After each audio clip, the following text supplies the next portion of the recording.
Hey guys, and welcome to another episode of Try This. In today's episode, what we're going to do is go over a concept that I picked up from John Stowell.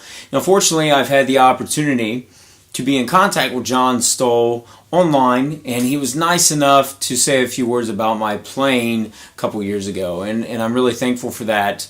I've never met him in person, but from what I can tell through other people's experiences and by just listening to him speak, is that he's a very kind person, very knowledgeable person. So this is a little idea that I picked up in applying some triads over top of a C major 7 chord. And those triads that I'm going to use is, one is a C, another is a D, and another is an E. And we're going to put those all together into a line that hopefully you can put into your playing. Now, before we get started, I just want to remind you that there will be a link below, just like any other video that I've done in the Try This series, that has the link that you can follow to the Soundslice page where you can see the notation of this.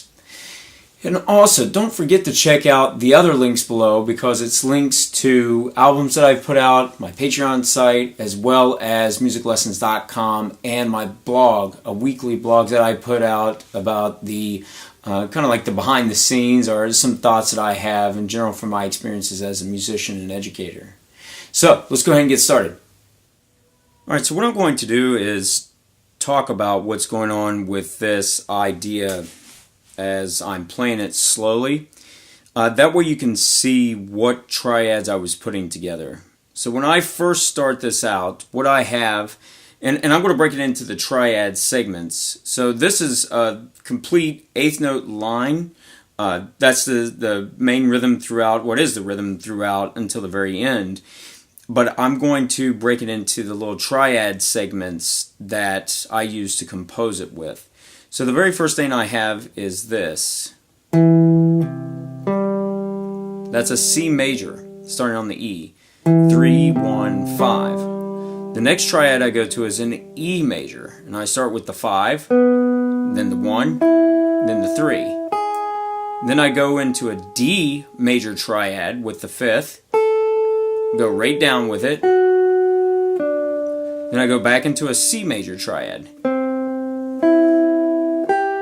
starting with the root. Then I go to a D major triad again, starting with the 5th. There's the root, 3rd. And then I go to an E major triad, starting with the root, and go right up. Then a C major triad, starting with the root, going back. So now I have the 5th and now the 3rd.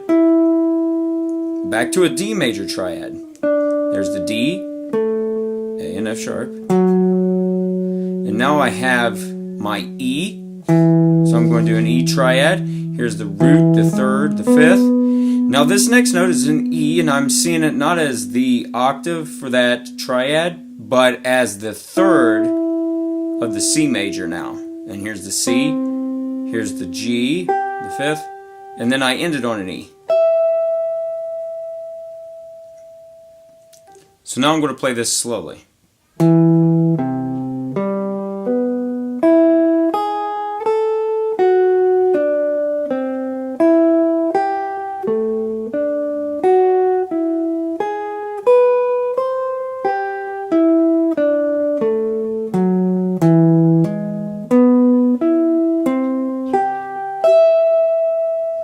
So now I'm going to have a C major 7 chord in the background so you can hear this line in context. I'll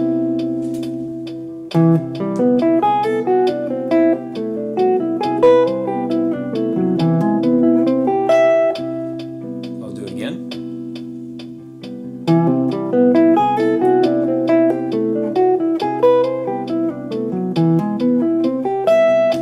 Alright guys, I hope you found that useful. Make sure that you really try to push this into your playing. Some of these things will take a while before you may hear them or before you get them into your playing, but hopefully this starts to open up some ideas for you.